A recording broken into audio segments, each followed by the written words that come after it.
All right, Shalom. I'm start by giving all praise, honor, and glory to Yahweh by Hashem, Yahweh Shah by Hashem, Rakakodash. Double honors to the apostles and elders of Great Millstone. And Shalom to all the Akim out there pushing the word of sincerity and in truth.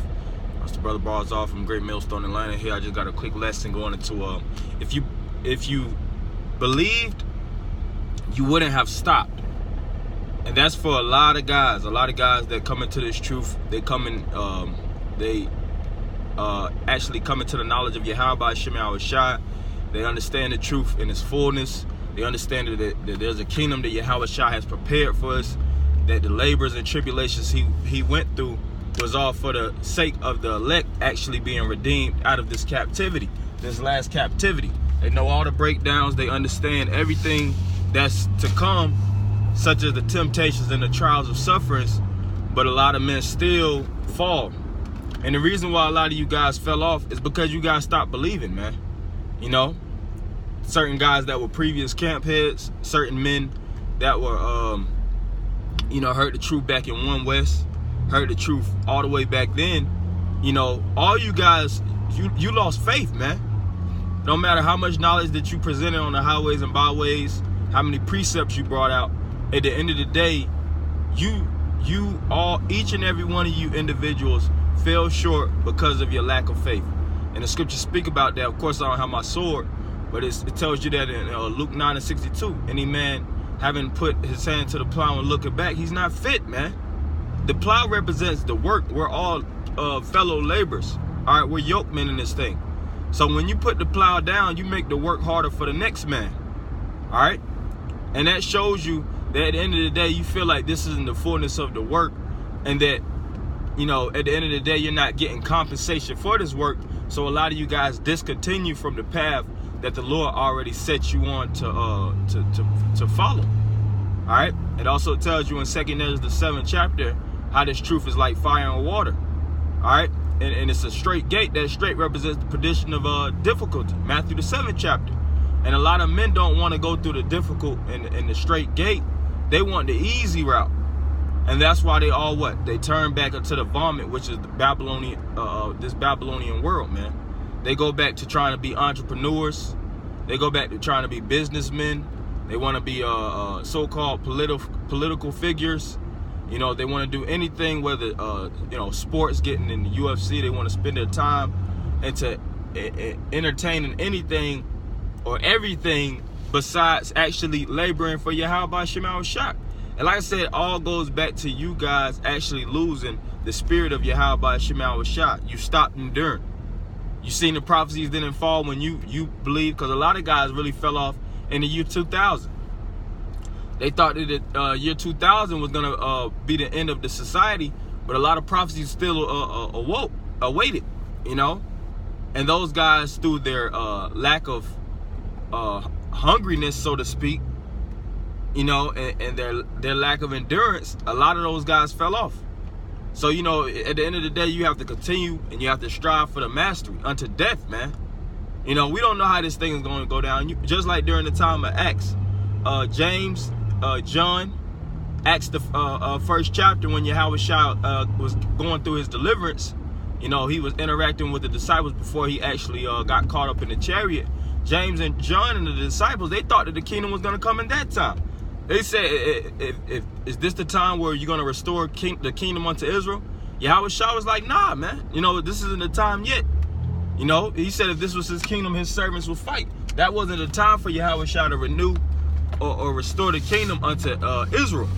But James and John and all of the disciples, Peter, Paul, all of them continued. Paul even understood the prophecy of the virgins falling asleep, the mystery of iniquity being raised back up, another captivity that would transpire. Same thing with John. John understood World War I, World War II, major catastrophes where Satan will be loosed out of his prison, all while on the island of Patmos suffering prison. And he still did the work, man. So it ain't no excuse for none of you guys, man. All right?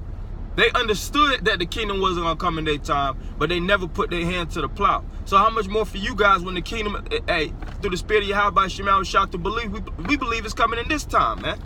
We see the prophecies revving up, all right? The mark of the beast, Revelation the 13th chapter, the seals being fully opened, the understanding being fully presented, all the prophecies is being fully laid out. These prophecies are popping like popcorn, man. And you guys see it too. You guys see the destruction coming to America. You see the economic collapse. You see the money falling. All right, you see the prophecy of the mark of the beast, the RFID chip being presented all throughout the media and things of that nature. You seen, you already knew that the World War I prophecy already came to pass. The World War II prophecies come to pass.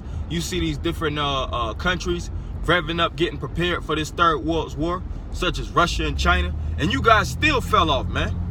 That's how you know you guys have a lack of faith, man. You have no faith. You have no belief whatsoever. Knowing all these things is gonna come to pass, you guys still fell short. All right, because this isn't a thing of the weak. This is the thing of the strong.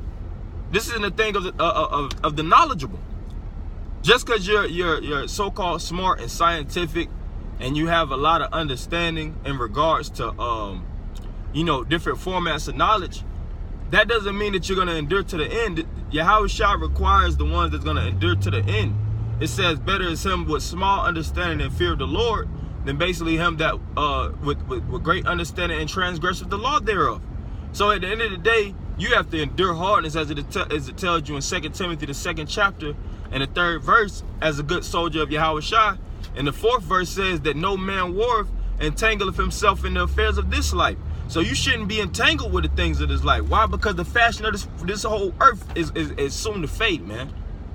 Everything as you know it, to the nice threads that you wearing, to these cars, these vehicles, these buildings, these road systems, America as you know it. All right, California, New York, Georgia, Tennessee, the whole of America is going to be destroyed by thermonuclear missiles. That's why it says, what manner of man ought ye to be in holy conversation and godliness? It says looking for and hasting. So you guys stop hasting, because what? Going back to your belief. All right, and this is just an exhortation for brothers too in the spirit. Don't fall short, man. It's going to get harder. The race is going to get tougher. Your faith is going to be tried on higher heights as your knowledge and your wisdom and understanding increase. And always believe in Yahweh Shema Shai and keep doing the work. Keep that plow constantly tilling it on the earth. All right, breaking up the fallow ground, so to speak. All right, gathering, seeding, fishing, doing everything that the scriptures required us to do unto the end. All right, so that's all I have for you, Akim. Hopefully, brother, will edify. Anybody giving all praise, honor, and glory to Yahweh by Shem Yahushua by Shem Rakakodash. Double honor to the apostles and elders, a great millstone that continue to push this truth. All right, that didn't stop. All right, and shalom to all you Akim out there pushing this word. Shalom.